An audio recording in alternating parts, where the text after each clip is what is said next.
peso está perdiendo valorcito, mi querido Luis Miguel. Vamos al aire. Estamos aquí de regreso. Hablemos del peso mexicano. El presidente durante mucho tiempo le gusta decir que el peso mexicano es una de las monedas más fuertes del mundo, que se ha mantenido muy bien frente al dólar, etcétera, etcétera. Durante los últimos días ha tenido ciertas bajas frente a la divisa estadounidense, pero mucha gente no entiende por qué el peso se mantiene como está. Bueno, para empezar, tenemos un diagonal de reservas que permiten que se pueda apuntar al peso en el supuesto caso que hubiera una corrida.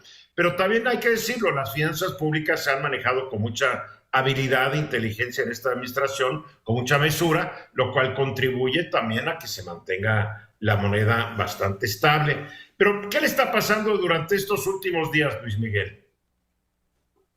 Creo que para entender estos últimos días de manera muy rápida, el peso fuerte, fortachón, tiene que ver con tasas de interés. México paga una tasa de interés muy atractiva en términos comparativos.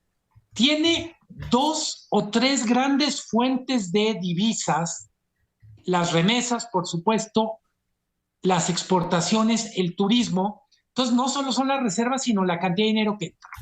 Dices, ¿qué está pasando en estos últimos días? En el mundo, la gran preocupación es el nivel de inflación en Estados Unidos y las medidas que la Reserva Federal está tomando para combatir la inflación. Cada vez que hay un mal dato de inflación en Estados Unidos, los inversionistas apuestan a que el siguiente movimiento de la Reserva Federal va a ser subir tasas de interés, y al subir las tasas de interés de la Reserva Federal, de alguna manera altera lo que son los equilibrios entre bancos centrales. Si el peso ahorita tiene una distancia con el dólar, porque el Banco de México tiene un diferencial de tasas con respecto a la Fed, cada vez que se especula que la Fed va a subir tasas, dices, mínimo va a mover dinero de México a Estados Unidos, y ese movimiento se refleja en el tipo de cambio. No hay manera que el tipo de cambio se mantenga indefinidamente en los niveles de 20, y la gran duda es, este reacomodo hacia la zona del 21, ¿va a ser ordenado o va a ser caótico? Pero hay que entender, es una especie de anomalía, un peso en 19.90, 19.95, porque simplemente no corresponde a lo que está pasando en el mundo. Tenemos un peso que se ha revalorado frente al yen japonés, frente al euro, frente a divisas fuertes. Y solo en perspectiva, recordar, además del peso mexicano, está el real brasileño entre las empresas, entre las monedas de comportamiento sobresaliente en este 2021. El real brasileño también está apoyado por altísimas tasas de interés del Banco Central de Brasil. 13.75 es la tasa en Brasil ahorita. Totalmente. Hombre, no, lo de la tasa es muy importante. Si tú ves el grupo de los 20, las 20 economías más grandes del mundo, la de México es la cuarta tasa más alta para un país con cierta estabilidad, porque tú mañana vas a invertir en Argentina al 75%, nada más que mañana pierdes hasta la camisa en una devaluación del pesito argentino. Brasil, una economía más o menos estable como la de México, 13.75%. México 9.25. La gente no va a invertir en Turquía al 12%, porque Turquía está en una zona del mundo muy inestable y tiene unas tasas de inflación incontroladas. O sea, eso explica, hablando de la tasa, están comprando pesos, están comprando valores gubernamentales al 9.25, llegan los dólares, compran pesos y ahí se fortalece el peso, ¿no? Totalmente. Luis. Yo, más que un comentario, tengo una duda y que me gustaría que Luis Miguel me aclarara. Digamos, circunstancia particular que está viviendo el peso mexicano desde hace algunos años, ¿Qué le hace distinta a lo que vivió, por ejemplo, en el periodo de Peña Nieto? Porque hubo un periodo en el que el peso empezó a perder mucho terreno frente al dólar y pareciera que coincidió el cambio de gobierno con esta estabilidad del peso. La gente asume la estabilidad del peso como acciones del actual gobierno y no propiamente el Banco Central, por ese cambio de gobierno que hubo y esa estabilidad aparejada, ¿no? Hay dos cosas. La primera tiene que ver con lo que estaba pasando en Estados Unidos. La gran depreciación del peso frente al dólar empezó con la llegada de Trump al gobierno.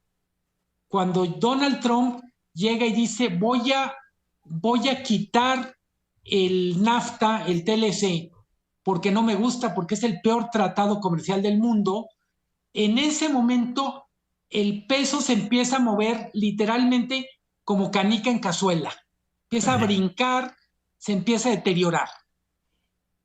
Una cosa, decía Eduardo, México tiene finanzas públicas muy ordenadas. Eso también ocurrió en la segunda mitad del sexenio de Peña Nieto. Cuando Videgaray sale de Hacienda, llega José Antonio González Anaya, luego primero Mid y luego González Anaya, se ordena mucho las finanzas públicas. ¿Qué quiere decir ordenado? Que no gastas más de lo que ingresas. Pero la variable que descompuso el tipo de cambio en tiempo de Peña fue la incertidumbre sobre el Tratado de Libre Comercio. Y cuando se acaba la incertidumbre, justo al final del sexenio, cuando se firma el TEMEC. El TEMEC, claro.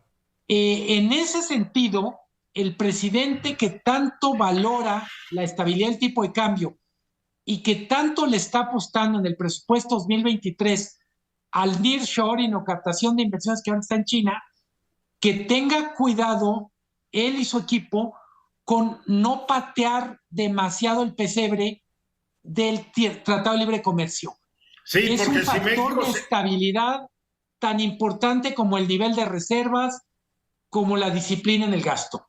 Porque yo quiero ver cómo se comporta el peso cuando fracasen las actuales negociaciones y se vayan a los paneles de controversia.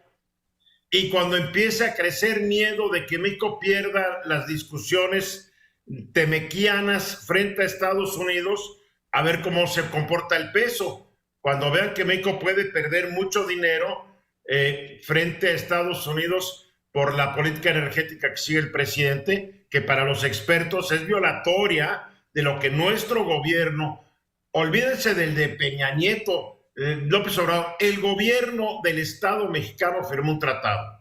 Y así de fácil. No es de que cambie el sexenio y ya no reconozco el tratado. Sí, no. Solo abundando en lo que dice Eduardo, el tratado, el TEMEC, como está en los términos que está, fue ratificado por el Senado mexicano que estaba en la composición actual. Ya con por mayoría estos de senadores, sí, cierto. Mónica. Una pregunta para Luis Miguel. ¿Qué tanto el contexto de la invasión rusa a Ucrania ha sido un factor que ha permitido que el peso esté un tanto artificialmente revaluado? No es artificial en el sentido que corresponde a movimientos reales. No es que el gobierno esté metiendo cañonazos de dólares para sostener el tipo de cambio. ¿En qué se influyó? Mejoraron mucho las cuentas de Pemex, que era un factor de incertidumbre. Con frecuencia decimos, Pemex no tiene viabilidad a largo plazo porque no tiene modelo de negocio. Pero si tienes un barril de petróleo 80, 90 dólares, nos recuerda esta frase famosísima de Rockefeller, que decía, el mejor negocio del mundo es una empresa petrolera. El segundo mejor negocio es una empresa petrolera mal administrada. Qué ironía del hombre que el primer hombre que llegó a tener $1,000 millones fue Petrolero, por cierto. Petrolero, por cierto. Petrolero, por cierto, claro. El hombre que fundó Standard Oil, que después fue un monopolio que tuvieron que romper porque tiene más poder que el gobierno de Estados Unidos, Standard Oil, ¿no? En fin, vamos a ir a los mensajes y regresamos con con Luis Miguel González, Mónica Uribe, Luis Rodríguez Alemán, ellos en los Estados Unidos mexicanos y yo en el Estado de Israel. Regresamos.